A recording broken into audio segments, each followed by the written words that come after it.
दोस्तों, अगर मैं अपनी बैलेंस शीट को आने वाले समय में बढ़ाना चाहता हूं, मैं मेरी इनकम स्टेटमेंट को ट्रैक करना चाहता हूं, तो आइए दोस्तों, आज हम अपना खुद की इनकम के हिसाब से इनकम स्टेटमेंट बनाएंगे और उसकी इफेक्ट अपनी बैलेंस शीट पे कैसे आएगी ये हम देखेंगे।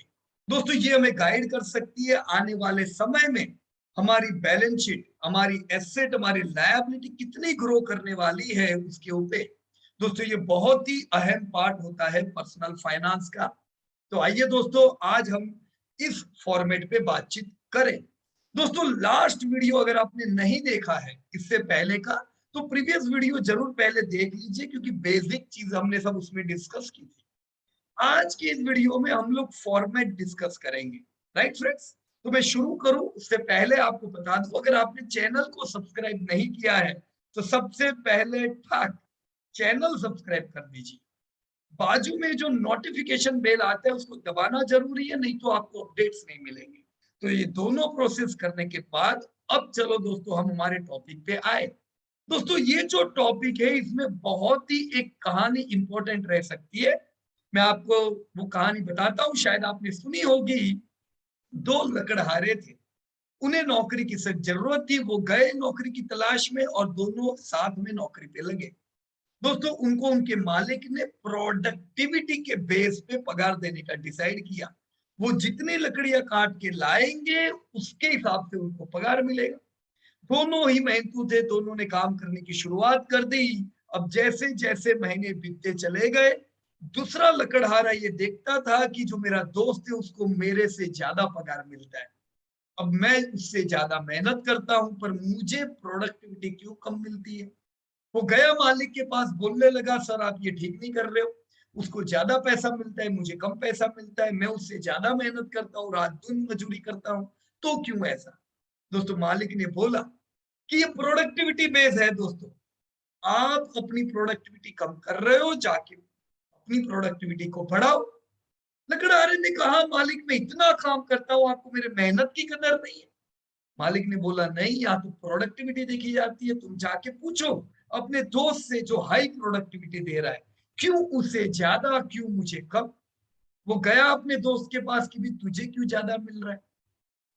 अपने दोस्त के पास जब गया, उस अपने दोस्त ने बताया, दोस्तों जब सुबह काम करने की मैं शुरुआत करता हूँ, काम की शुरुआत में मेरी जो कुल्हाड़ी है उसे धार करने से करता हूँ। अगर हम हमारी कुल्हाड़ी को धार नहीं करेंगे, प्रोडक्टिविटी बेकार कुल्हाड़ी से बढ़िया नहीं आएगी। मेहनत आपकी उतनी होगी, टाइम आपका स्पेंड होगा, but it will not create the productivity which you desire. If you want more than what you desire, you need to sharpen your axe. दोस्तों, यही जगह पे हमारी कई बार कमियां रह जाती है। हम पूरा साल मेहनत करते हैं पर देखते हैं हमारी डिजायर्ड बैलेंस शीट नहीं बनती है। कारण क्या होता है, हम शार्प नहीं करते हैं। तो आइए दोस्तों, आज अगेन एक एपिसोड अपनी कुल्हाड़ी को धारदार बनाने के लिए। लेट अस शार्पन अवर एक्स। अगर आप लोग रेडी हो, चलो दोस्तों हम लोग चलते हैं creation of format of template. Right? ये जो फॉर्मेट है दोस्तों, ये हमने profit from it dot in की साइट पे दोस्तों अपलोड किया हुआ है। आप देखोगे यहाँ पे लर्निंग स्ट्रेटेजीज। ये मैंने लर्निंग स्ट्रेटेजीज को क्लिक किया तो यहाँ पे कई अलग अलग स्ट्रेटेजीज दी गई है जो आपको दोस्तों काम लग सकती है। एसेट्स बढ़ाने में मैं सीधा डाउन स्क्रॉल करके एकदम नीचे चला गया। आखिरी, ओगो Deepak Shelke, thank you very much review देने के लिए। ये आखिरी जो हमने वीडियो अपलोड किया था ये इसी के बेस पे था। राइट? ये जो पर्सनल इनकम स्टेटमेंट जो टेक्स्ट फॉर्मेट उसको आप क्लिक करोगे तो आपको टेम्पलेट मिल जाएगा, जो टेम्पलेट आपको अपनी इनकम स्टेटमेंट और बैलेंस शीट बनाने के लिए काम लगेगा। पहला खाली व्यू फॉर्मेट है, दूसरा एडिटल मोड है, यानी आप इसमें एडिट करके अपनी इनकम बैलेंस शीट को लिख पाओगे। So let me click this edited mode. मैं एडिट मोड पे आ गया। तो this is my income statement.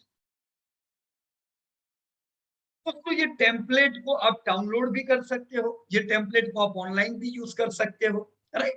ये टेम्पलेट में पहला है डैशबोर्ड, ये डैशबोर्ड पे आपको सीधा दिखेगा आपकी इनकम कितनी है, आपके कॉस्ट कितने हैं, आपकी एसेट्स कितनी है, कि लायबिलिटीज कितनी है, नेटवर्थ कितनी है, और अलग अलग इंपॉर्टेंट रेशियो जो आपको रियल लाइफ में काम लगेंगे एडजस्ट करने के लिए।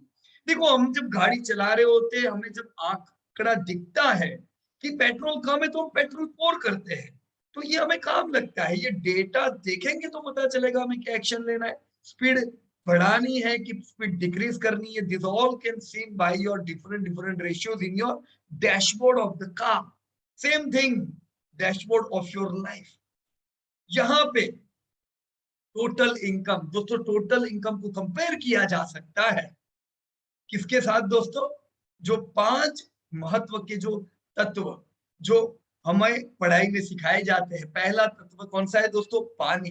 दोस्तों आपकी जो इनकम है वो पानी जैसी है, ये बहुत ही जरूरी है, ये कैश फ्लो आना जरूरी है, पर पानी बहुत ही चंचल है।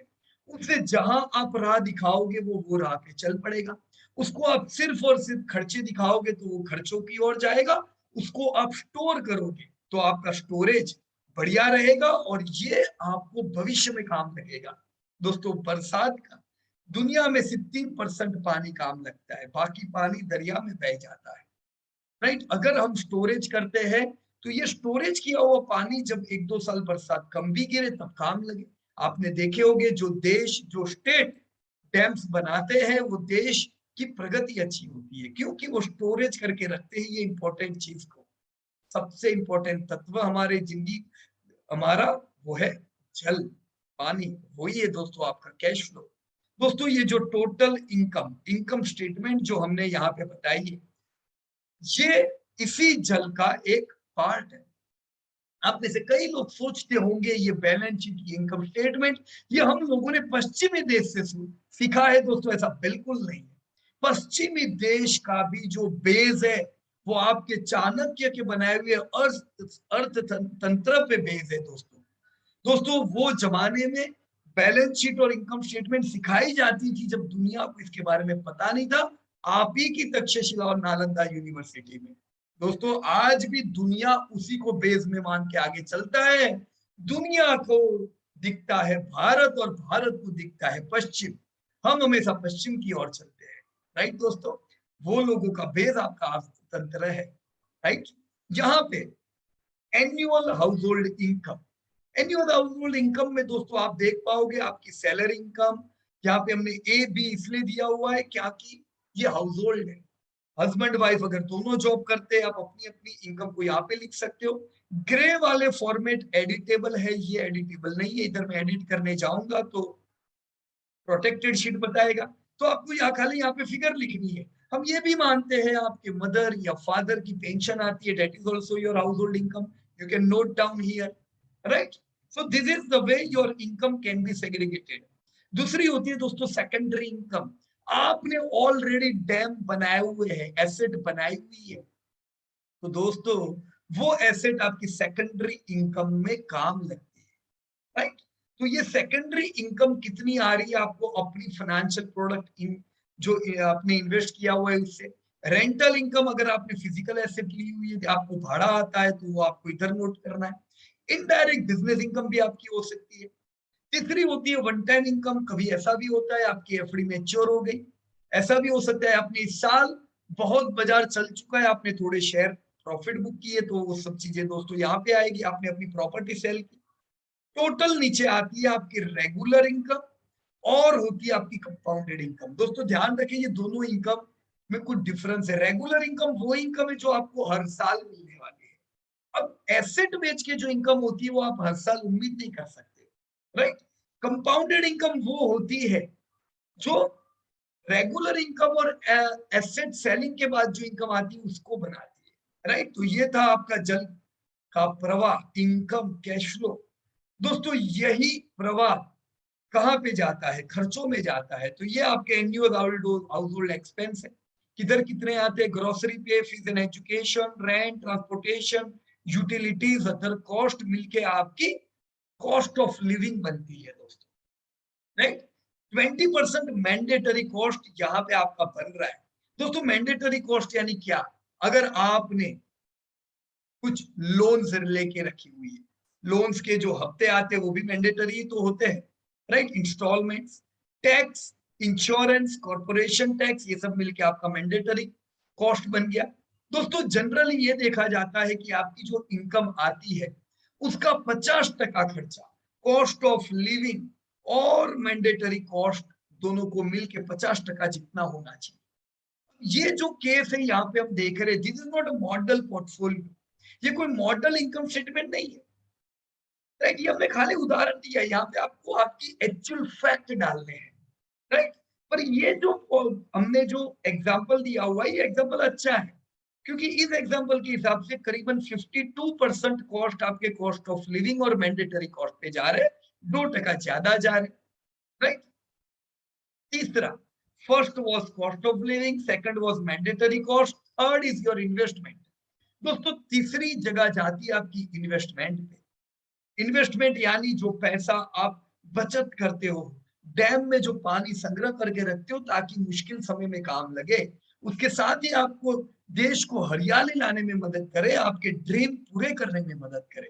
Contribution to PF, fix securities, metal and diamonds, bond, stock, equity mutual fund, debt mutual fund, ये सब अलग अलग प्रकार के इन्वेस्टमेंट है।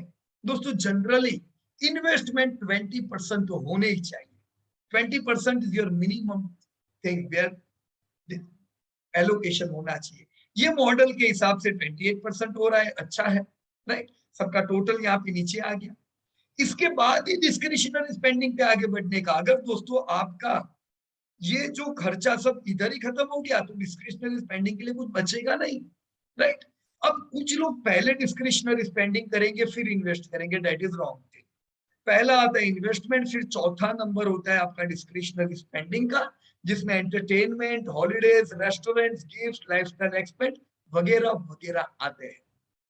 इस केस में आप देखो 20% goes to your discretionary spending, नीचे पूरा टोटल हो गया, नेट कॉस्ट और टोटल कॉस्ट। टोटल कॉस्ट यानी पूरे खर्चे मिला के, नेट कॉस्ट में क्या होता है, तो नेट कॉस्ट में आपके इन्वेस्टमेंट के कॉस्ट नहीं आते, क्योंकि वो एक्चुअल कॉस्ट नहीं है, that is your investment, right. Total cost में ये सब कुछ आ गया। अब ये डेटा को ध्यान में रख के मुझे कुछ इंफॉर्मेशन मिलती है इंपॉर्टेंट। तो ये सेविंग रेशियो को समझने के लिए हम वापस से हमने जो पांच पंच महाभूत, जो पांच इंपॉर्टेंट एलिमेंट की बात की थी, पहला हमने जल की बात की, जो दूसरा होता है, पहला क्या है दोस्तों, असल में पृथ्वी, अर्थ, जो सही में एसेट है। अगर दोस्तों हम प्रॉपर एसेट बनाना चाहते हैं अपनी, तो ये जल का प्रवाह प्रॉपर वे में बहना चाहिए। जल दूसरा एलिमेंट है, पहला एसेट्स हुआ, जो बढ़िया रहेगी तो लाइफस्टाइल बढ़िया रहेगी। ये लाइफस्टाइल बढ़िया रखने के लिए दोस्तों हमें जल, जो दूसरा एलिमेंट है, उसका प्रवाह बढ़िया रखना पड़ेगा। इस केस में अगर हम देखें आपके यही इनकम स्टेटमेंट को, तो आपका जो सेविंग रेशियो है वो 28% है। तो ये आपके जल के प्रवाह को बराबर रख रहा है, 28%, यानी अच्छा है। 20% से ऊपर की चीजें अच्छी हुई, यानी आप सेविंग बराबर कर रहे हो। एक्सपेंस रेशियो 73% है दोस्तों, 80% से ऊपर का अच्छा है, 80% से नीचे का अच्छा है, राइट। तो एक्सपेंस रेशियो भी आपके कंफर्टेबल है, राइट। तीसरा आता है डेब्ट टू इनकम रेशियो, मेरे को जो इंस्टॉलमेंट भरने हैं, डेब्ट पे करनी है, वो मेरी इनकम के हिसाब से कितनी है। जनरली आप कोई बैंकर से बात करोगे तो बोलेंगे 50% तक का कंफर्टेबल है, वो उनके हिसाब से देख के कहते हैं कि भाई मेरे हफ्ते आने चाहिए, तुम्हारे इंस्टॉलमेंट 50% से ज्यादा हो जाएंगे तो मेरे इंस्टॉलमेंट नहीं आने चाहिए। पर दोस्तों हम सब इंडिविजुअल है, हम हमारी जिंदगी बैंक के नजरिए से नहीं देखने की। बैंक अपने इंस्टॉलमेंट को ध्यान में रख के आपको कहती है 50% तक का आपके लिए कंफर्टेबल है। This is not the right thing for a proper individual person. यहाँ पे इस केस में आप देखो तो दोस्तों आपका डेब्ट to income ratio 13%, that is comfortable है। 30% से ज्यादा तो बढ़ना ही नहीं है कभी। आप जब कंपनी का भी देखते हो तो क्या देखते हो, कंपनी का डेब्ट टू इक्विटी रेशियो, बराबर कि नहीं। 60% से ऊपर तो बिल्कुल अनकंफर्टेबल हो जाता है, राइट। 30% से ज्यादा जब आपका डेब्ट टू इनकम रेशियो होता है वो भी बहुत अच्छा नहीं है। हम अच्छा किसे कहते हैं? 30 से नीचे का। इंडिविजुअल लाइफ में भी यही है दोस्तों, 30 से नीचे का आपका डेब्ट टू इनकम रेशियो अच्छा है। सबसे अच्छा क्या है? मिंडा, अंडा, zero. Zero is your best डेब्ट टू इनकम रेशियो दोस्तों। क्यों दोस्तों? ये जो डेब्ट है, ये जो इंस्टॉलमेंट है, ये जितने होते हैं ये आपकी एसेट्स बढ़ने से कम रोकते हैं, बाधा है। अगर ये कम होते तो मुझे बताओ ज्यादा कंट्रीब्यूशन इन्वेस्टमेंट की ओर आएगा कि नहीं? बहुत लोग हैं जो 30%, 35%, 40% भी इन्वेस्टमेंट में जाने देते हैं। वो कौन लोग हैं?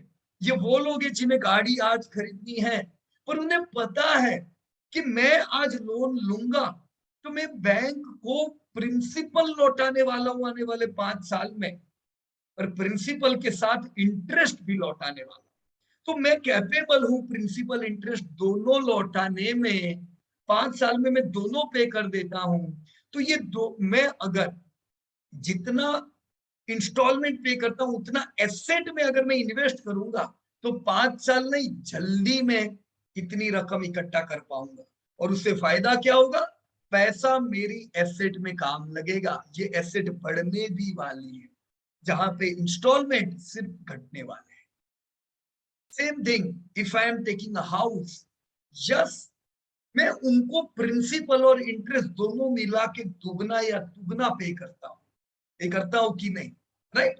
तो अगर मैं वही रकम को इकट्ठा करता हूं, हो सकता है मैं 30 साल की इंस्टॉलमेंट कर रहा हूं, मैं 10 साल में ये रकम जमा कर सकता हूं, क्योंकि यहाँ पे मुझे इंस्टॉलमेंट में प्रिंसिपल और इंटरेस्ट दोनों नहीं जमा करना है, मेरे को खाली और खाली मूल वैल्यू जमा करनी है। अब घर के दाम भी बढ़ेंगे, गाड़ी के दाम भी बढ़ेंगे, तो उसके सामने आपके इंटरेस्ट भी तो ज्यादा होते हैं, right. But it's your way of thinking दोस्तों, हम चाहे तो ये कर सकते हैं, बराबर है। हम अपने इन्वेस्टमेंट्स को जितना बढ़ाएंगे, ये दोस्तों पृथ्वी है, वो मेरी एसेट्स को बढ़ाती है, उसके सामने दोस्तों ये जो है मैंडेटरी कॉस्ट, टैक्स के अलावा जो लोन रीपे में कर रहा हूं, ये दोस्तों वायु है। वायु आपका चौथा तत्व। जितना वायु ज्यादा होगा आपके पोर्टफोलियो में, वो उड़ा के ले जाएगा आपके जल को, आपके कैश फ्लो को। कम से कम वायु हो, कम से कम, ताकि पोर्टफोलियो में एसेट्स बढ़ती जाए। राइट फ्रेंड्स, ये हमने इनकम स्टेटमेंट देखा दोस्तों। इसके साथ ही हमें देख लेना चाहिए बैलेंस शीट, क्योंकि बैलेंस शीट अपने आप बनती है। इनकम स्टेटमेंट में जो जल को आप फ्लो, कैश फ्लो को जो आप राह दिखाने वाले हो, उससे बैलेंस शीट बनने वाली है, राइट। तो बैलेंस शीट बनाई नहीं जाती है, बैलेंस शीट ऑटोमेटिकली बनती है, बराबर है। यहाँ पे ये लायबिलिटीज है, आपने कितनी लायबिलिटीज बनाई हुई है, आप अपनी फिगर इधर बैलेंस शीट में डाल सकते हो ग्रे में, राइट। अब ये बैलेंस शीट में अगेन याद करा दूं, ये वायु है जो उड़ा के ले जाएगा आपकी नेटवर्थ को, राइट। उसके सामने एसेट्स क्या दिया? आपकी पृथ्वी। एसेट्स जितनी हम बढ़ाएंगे, यहाँ पे डेटा आपको नोट करने हैं दोस्तों। एसेट्स में पीएफ आया, एप्रिसिएशन लिख दो कितना वो देता है। क्या वो कैश फ्लो देता है? नहीं देता है तो जीरो। सेविंग अकाउंट, ये मेरा लिक्विड फंड है दोस्तों। सेविंग यानी लिक्विड, मुझे अचानक जरूरत पड़ेगी, मेरे को ये पैसे काम लगेंगे, बढ़ने वाले नहीं है पर होने तो चाहिए ही ना, राइट। बॉन्ड या फिक्स सिक्योरिटीज कितना मेरे को एप्रिसिएशन देती है। स्टॉक मुझे कितना एप्रिसिएशन देती है, मुझे कैश फ्लो भी देती है स्टॉक, राइट। डिविडेंड हर साल जमा होता है। इक्विटी म्यूचुअल फंड में मेरा कितना पैसा है, कितना मेरे को एप्रिसिएशन मिल रहा है। मेरे पास कैश कितना है, राइट, वो मुझे अप्रिशिएशन नहीं देता है। पर ये सारी चीजों से बनी मेरी फाइनेंशियल एसेट। उसी प्रकार से दोस्तों मेरी फाइनेंशियल लायबिलिटी भी होती है। हाउस लोन कितनी है दोस्तों मेरे सर के ऊपर, राइट। साथ में ऑटो लोन कितनी है, कितना उसका ब्याज आता है, कितने उसके इंस्टॉलमेंट्स ईएमआई आ रहे हैं, पर्सनल लोन, क्रेडिट कार्ड, ये सब मिलके मुझे यहाँ पे दिख रहा है कि मेरे सर पे 13,80,000 की अगर लायबिलिटी है। ये लायबिलिटी में मेरा इंटरेस्ट 15% के आसपास में भर रहा हूं, right. Now this is not average, ये क्या है? जो पे मैं कर रहा हूं साल का, उसके हिसाब से इसने गिन लिया। अगर मुझे इसको कम करना है तो मुझे मेरा डेब्ट मैनेजमेंट करना पड़ेगा। डेब्ट मैनेजमेंट हम अगले वीडियो में सीखेंगे। यहाँ पे हमारा काम है खाली डेटा फिल करना, राइट। उसी प्रकार से एसेट्स 12% से मेरी बढ़ रही है, ये टोटल एसेट हुई। मुझे कैश फ्लो 1%, सॉरी, मुझे कैश फ्लो यहाँ पे 2% आ रहा है, राइट। तो ये मेरी पूरी कैश फ्लो हो गई। मुझे बताती है कि मेरा एक्चुअल बैंक में कितना कैश फ्लो इन हो रहा है। यही कैश फ्लो इनकम स्टेटमेंट में इनकम में रिफ्लेक्ट हो सकता है, राइट फ्रेंड्स। उसके साथ यहाँ पे हमने लायबिलिटीज में कुछ प्रोविजन भी डाले हो सकता है आपको कुछ पहले से पता है यार ये तो खर्चा मेरा इस साल आने वाला है, तो अभी से प्रोविजन में डाल दी। दोस्तों एसेट आपके पास कौन सी है? आपका घर है, आपके पास लैंड है, अगर कार है, मेटल है, अदर्स। दोस्तों एसेट डाल दो और वो कितनी अप्रिशिएट होगी। लैंड है, आप लैंड की प्रोडक्टिविटी, अगर आपके पास उपजाऊ लैंड है तो वो आपको कैश फ्लो भी देगा, वो आपको एप्रिसिएशन भी देगा। अगर आपके पास गाड़ी है तो वो तो डेप्रिशिएटेड प्रोडक्ट है, राइट, वो आपसे पैसे हर साल ले जाएगी। मेटल है तो उसकी एक गिनती होती है कितना एप्रिसिएशन है। आपका टोटल फिजिकल एसेट्स यहाँ पे बन के आ गया, राइट। अब इससे बनती है आपकी टोटल लायबिलिटीज। दोस्तों टोटल लायबिलिटीज कितनी है और उसके सामने टोटल एसेट आपने कितनी बनाई है। ये केस में 36 लाख की आपकी टोटल एसेट है, फिजिकल और फाइनेंशियल एसेट्स गिन के, और लायबिलिटीज अभी भी आपके सर पे 13,81,000 है। डेटा इसमें अपना फीड करो, आपको ओरिजिनल फिगर आ जाएगी। इससे मुझे काम की कुछ फिगर्स मिलती है, मेरा नेटवर्थ मुझे पता चलता है। This is important. Every year your net worth should be increasing. जितनी पृथ्वी मेरे पास ज्यादा होगी, जितनी एसेट ज्यादा होगी, उतना नेटवर्थ बढ़ेगा, लेकिन साथ में वायु कम होना चाहिए।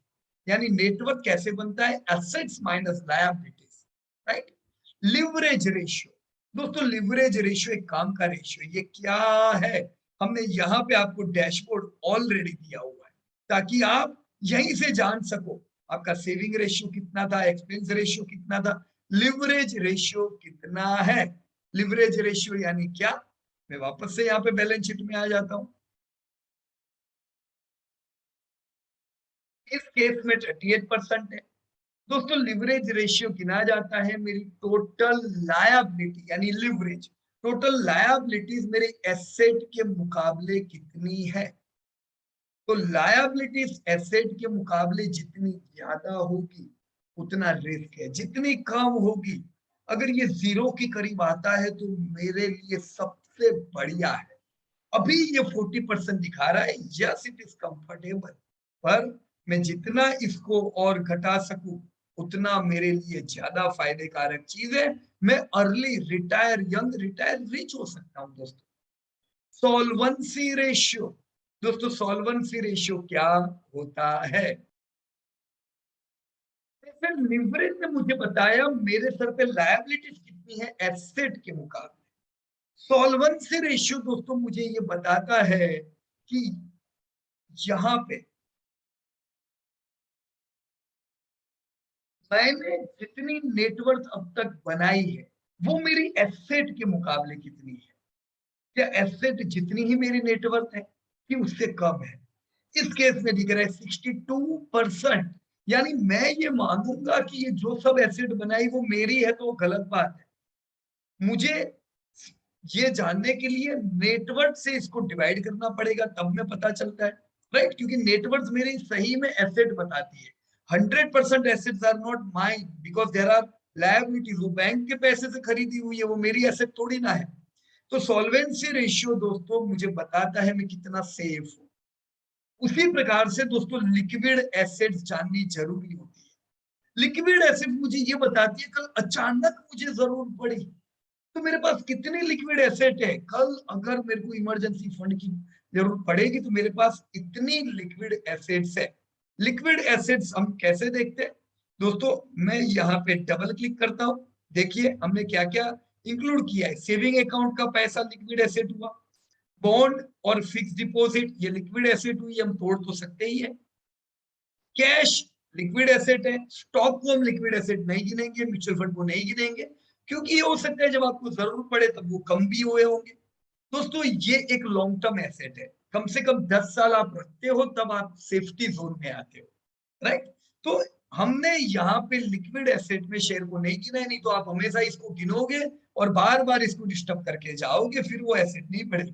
तो मेंटल प्रिपेयर हो जाओ, shares are not your liquid assets, right? भले कहते होंगे बेचने वाले लोग शेयर लिक्विड होते हैं, कभी भी बेच सकते हो, पर वो हकीकत नहीं बताएंगे। जब बेचने जाओगे भाव कम होगा, राइट? बढ़ने दो और आप अपनी इच्छा से बेचो, तब वो बड़े हुए होंगे, right? Liquidity ratio, so what is liquidity ratio दोस्तों? लिक्विडिटी रेशियो मुझे क्या इंफॉर्मेशन देता है?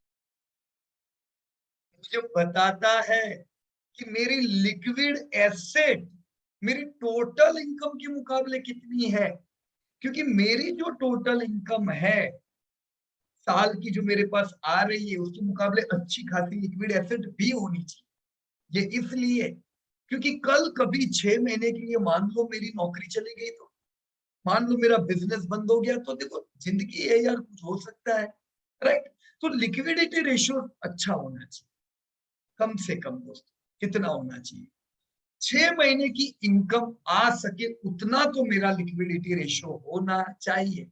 साल का मैं जितना कमाता हूं, अगर 6 महीने के लिए सफिशिएंट है, तब जाके आप अपनी लिक्विड एसेट को अलग अलग चीज पे यूज कर सकते हो। गाड़ी लेनी है, डाउन पेमेंट में यूज करो, आपका लिक्विडिटी रेशियो बहुत अच्छा है तो।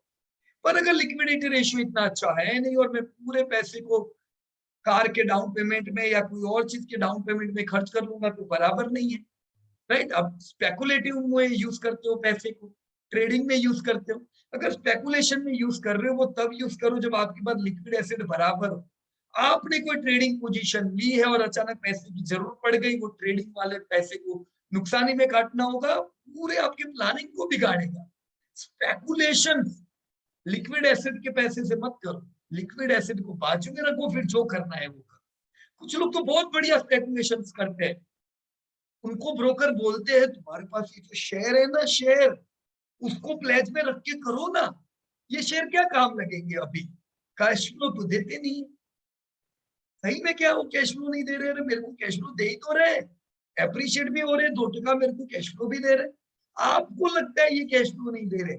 और फिर हम लोग वो चुंगल में फंसते हैं, हम लोग उसको गिरवे रख के खिलाड़ी की तरह फ्यूचर खेलते हैं, ऑप्शंस खेलते हैं, पैसे आते जाते खुश हो जाते, खर्च कर देते। पर जब नुकसान होता है वो आपके एसेट को बिगाड़ता है। तो दोस्तों स्पेकुलेशन सबसे बड़ा दुश्मन है आपका, वो आपके एसेट्स को बढ़ने नहीं देगा। अगर लोन वायु है तो स्पेकुलेशन तूफान है, सब एसेट को ले जाएगा। आपको पता चलेगा 10 साल से जो आपने एसेट इकट्ठा की हुई है वो एक ही झटके में चली गई। मेरे को ऐसे बहुत से इन्वेस्टर मिलते हैं जो वापस से जीरो से शुरुआत करते, वापस से पैसा इकट्ठा करते, क्योंकि स्पेकुलेटिव मोड पे वो लोग चले गए। ऐसा मत करना दोस्तों, राइट? हम कहीं से भी गिर के खड़े हो सकते हैं, पर जब हमें ज्ञान है तो हम क्यों गिरे, क्यों बार बार गिरे, right friends? So this were different type of ratios it can be useful. Life insurance coverage इस केस में कितना हमने लिखा हुआ है, इतना चाहिए, कितना? 2,51,25,000। दोस्तों जनरल केस में आपकी जो टोटल इनकम है उसका 15 गुना तो दोस्तों लाइफ इंश्योरेंस कवरेज होना चाहिए। अब 2.5 करोड़ का अगर हम टर्म प्लान लेने जाएंगे, वो ऐसा नहीं है कि बहुत महंगा आएगा, राइट? पर अगर हमने नहीं लिया तो महंगा पड़ सकता है, क्योंकि हम जिंदा है तो ये कैश फ्लो आता जा रहा है। अगर ये कैश फ्लो बंद हो गया तो फिर फैमिली हाउस होल्ड इनकम का क्या होगा? ये पैसा काम लगेगा दोस्तों। Medical insurance coverage is also important. ये कितना होना चाहिए? मेरी टोटल इनकम का आधा तो होना ही चाहिए। तो यार टोटल इनकम जो लिखी हुई थी उसका आधा हमने हेल्थ कवरेज डाल दिया है दोस्तों, राइट? अब ये पूरा ये ऐसा नहीं है कि इतना ही, कुछ केस में कम होगा तो भी चलेगा अगर आपकी टोटल इनकम बहुत ही बढ़िया है और हेल्थ केयर के इश्यू इतने नहीं आने वाले, राइट? कुछ केस में ये ज्यादा भी चाहिए दोस्तों। अगर आपकी इनकम कम है, पर देखो हॉस्पिटल तो ये नहीं देखेगी कि चलो तुम गरीब हो, नहीं फिर तुम कम पैसे दो, वो तो जितना बिल बनेगा उतना बनाने वाले, राइट? अब देखो मेरे केस में मैंने पिछले इतने सालों में कभी भी अपना मेडिक्लेम का इस्तेमाल नहीं किया है, मतलब कभी भी मेरा वो क्लेम आया ही नहीं है, भगवान की दया से, राइट? अब नहीं आया इसका मतलब ये नहीं है कि मेडिकल इंश्योरेंस कवरेज नहीं रखना है, वो तो रखना है, बराबर कि वो कल आ भी सकता है तो आया, आएगा तो क्या वो पूरे जिंदगी की सेविंग को ले जा सकता है। तो ये दोनों चीजें भी दोस्तों लाइफ में चाहिए। हमने यहाँ पे ये सारी चीजें बैलेंस शीट में आपकी डाली हुई है। So this was all about your income statement and balance sheet. हमने यहाँ पे जो 5 तत्व दुनिया को भारत ने सिखाए हुए हैं, उसमें से 2 तत्व की बात नहीं की है। हमने कौन से तत्व की बात की? आपका कैश फ्लो जो जल है, पृथ्वी जो आपकी एसेट्स है, वायु जो आपकी एसेट्स को बिगाड़ता है, उसको हमें कम रखना है, लायबिलिटीज, इंस्टॉलमेंट्स। इसके साथ दूसरे 2 जो तत्व है, एक है फायर। फायर क्या समझे थे? पुष्पा नाम समझ के फुल समझा था क्या? आयर, आयर। वैसा ही आपका एसेट्स में आपको फायर पे ले जाना है, आपके एसेट को बढ़िया ग्रोथ करना है। तो दोस्तों ये जो एसेट है उसे आप बढ़िया फायर दे सकते हैं। फायर यानी एप्रिशिएशन, पर एप्रिशिएशन स्टेबिलिटी के साथ होना चाहिए। अब सिर्फ और सिर्फ एप्रिशिएशन जहां पे मिलेगा वहीं पे अपने इन्वेस्टमेंट को डालते जाओगे तो वो लिक्विडिटी रेशियो बिगाड़ेगा। वो भी नहीं करना है, हमें प्रॉपर वे में पैसे को सिक्योर भी रखना है, पैसे को फायर भी देना है ताकि वो हमें बढ़िया एप्रिशिएशन दे सके। अगर हम ये चीजों को प्रॉपर करते हैं दोस्तों, हमारा काम ही यही है दोस्तों। प्रॉफिट फ्रॉम इट आपको ट्रेनिंग किस चीज की देता है? फायर पे आने के लिए। एकदम आग होनी चाहिए हमारे अंदर अपनी बैलेंस शीट को बढ़िया बनाने के लिए। अगर ये करते हो तो दोस्तों 5वां तत्व जो सबसे इंपॉर्टेंट है, आकाश, वो हमें मिलता है दोस्तों। यही वो आकाश है जहां से जल आता है, जहां से अग्नि आती है, जो पूरे हमारे जीवन के साथ जुड़ा हुआ है। दोस्तों अगर हम चाहते हैं स्ट्रेस फ्री जीना, रिस्क फ्री लाइफ, हम हमारी जिंदगी को एकदम बढ़िया बनाना चाहते हैं, खुशहाली से जीना चाहते हैं, तो दोस्तों ये आकाश हमें मिल सकता है अगर हम पहले के चारों तत्व को प्रॉपर वे में यूटिलाइज करें तो। इसी के साथ दोस्तों यही था प्रॉफिट फ्रॉम इट की ओर पीयूष पटेल मेरी ओर से आप लोगों को ये टेम्पलेट समझाने का रहस्य, मुझे उम्मीद है आप ये समझ चुके होंगे। बहुत बहुत धन्यवाद साथ रहने के लिए। Jai Hind and best of luck to everyone.